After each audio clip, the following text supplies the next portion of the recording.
Okay, let's just dive right into this. If you're a founder, you've probably heard that classic Silicon Valley myth, right?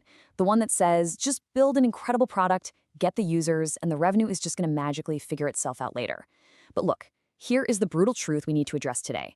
Designing your monetization reactively, basically treating it as an afterthought bolted onto your app, is literally the #1 killer of startups right now. Spot on. Welcome to today's Growth Masterclass Explainer. I'm going to be looking at this entire breakdown from the product and user experience side, so how your users actually feel and behave when you ask them to finally pull out their wallets. And you're going to be breaking down the hard growth math for us. Today, we're tearing down the definitive app monetization blueprint for 2026.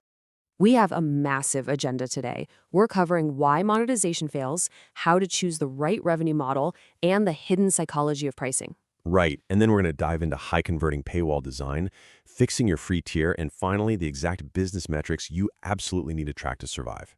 So let's start with the big one. Section 1, why app monetization actually fails. And specifically, we're looking at reactive versus proactive strategies here. The harsh reality is that founders usually bolt on a paywall right around the time they start feeling the financial pressure of server costs and payroll. But you have to internalize this fundamental concept. Downloads are not revenue. I see founders all the time popping champagne over 10 million downloads. But if your conversion rate is 0.1%, you have 10,000 paying users. You are literally poorer than a founder with 100,000 downloads and a 10% conversion rate who actually built a working revenue engine. Oh, it is the ultimate vanity metric. Honestly, if you aren't designing your revenue architecture backwards from the exact moment your user realizes your app's core value, you are going to see massive abandonment. Acquiring users without a deliberate, frictionless path to conversion, that's just paying for a really expensive hobby. Which brings us perfectly to Section 2, choosing the right revenue model to actually match your value. The foundational concept you really have to understand here is that your business model must perfectly mirror how and specifically when users get value from your app. Exactly. Just look at the clear divide we have. Continuous ongoing value versus episodic value.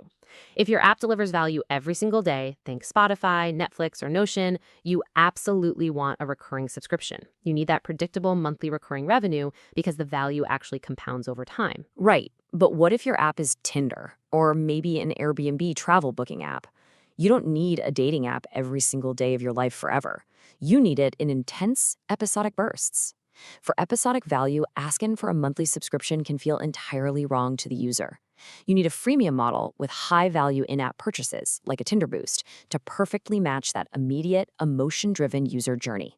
Okay, let's pivot over to Section 3, the psychology of pricing, and how it actually moves conversion. Changing your pricing strategy takes maybe, one day of coding, but it completely transforms your entire growth trajectory. I need everyone to burn this specific data point into their minds: 60 to 70% lower churn rate. Annual subscribers churn at a 60 to 70% lower rate than monthly subscribers. Even if you offer a steep 30% discount on the annual plan, the lifetime value of that annual user is still 30 to 50% higher, just because they stick around so much longer. And from a user interface perspective, how you present those prices visually determines absolutely everything. This is where psychological framing becomes your best friend in product design. If you just make the annual plan the default selected option on your paywall, you can increase your annual subscription take rate by 20 to 40% with zero other changes. The user looks at the UI, they compare a small monthly commitment against a larger but obviously better value annual deal, and the interface gently nudges them to the right choice. It's brilliant. Let's move right into Section 4, high-converting paywall design and actually converting those engaged users. Okay, so this is the arena. This is the exact moment you actually ask the user for the sale. But you know the single biggest mistake founders make here? Slapping a hard paywall on the user's very first session. To fix that, you need a highly specific benefit headline. You need a list of 3 to 5 specific features. You need that annual default pricing we just talked about. You need strong social proof like join 250,000 subscribers. And you need risk reversal, explicitly stating they can cancel anytime. I actually have to interrupt here because the math on this is just staggering. Just by fixing these specific UI elements without changing a single thing about your actual product or the underlying code, you can consistently achieve a 40 to 60% lift in conversions. It is literally the most profitable digital real estate in your entire company. Totally. So the golden question then is, when do you actually show this paywall? You trigger it at the user's aha moment, not session 1, when they haven't experienced any value at all. Think about Duolingo. They don't just ask for money randomly. They show you a soft paywall with blurred out hearts when you run out of lives, right when you're desperate to keep your 100-day streak alive. Or Tinder. The paywall hits exactly when you see someone has liked you, but their photo is blurred. It's experiential. It's totally emotion-driven. You are monetizing the exact moment of peak intent rather than just some random Tuesday login. Let's move to Section 5, fixing your free tier and your overall freemium architecture. If your free tier is fundamentally broken, your beautifully designed paywall doesn't even matter. Freemium architecture is an incredibly delicate balancing act. There are two massive failure modes here that we see constantly.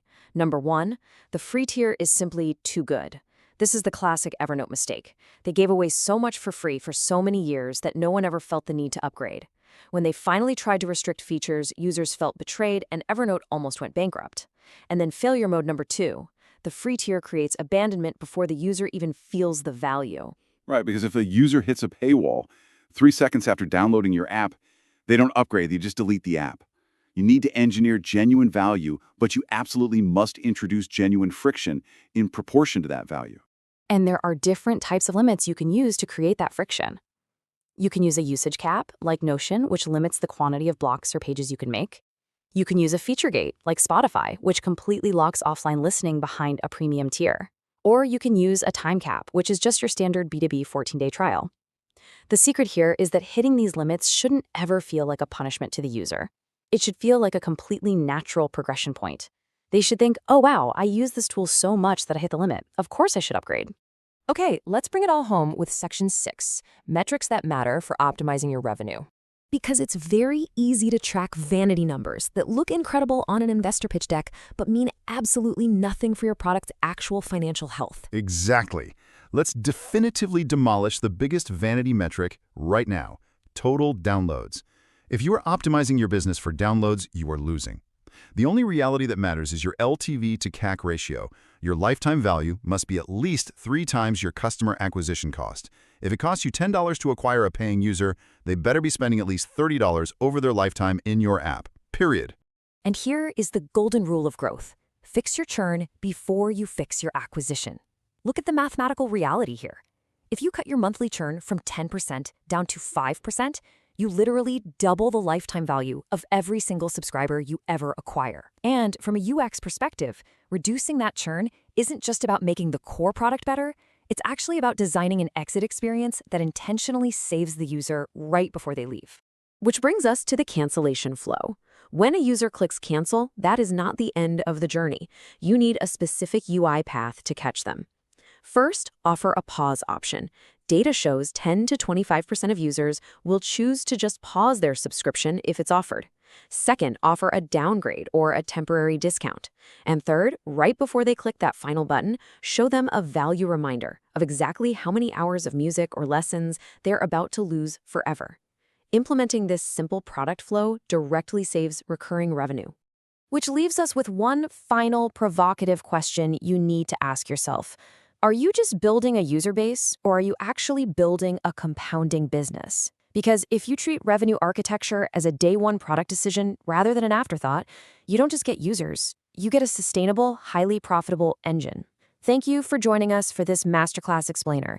Take these frameworks, go look at your data, and completely rethink your app's monetization today.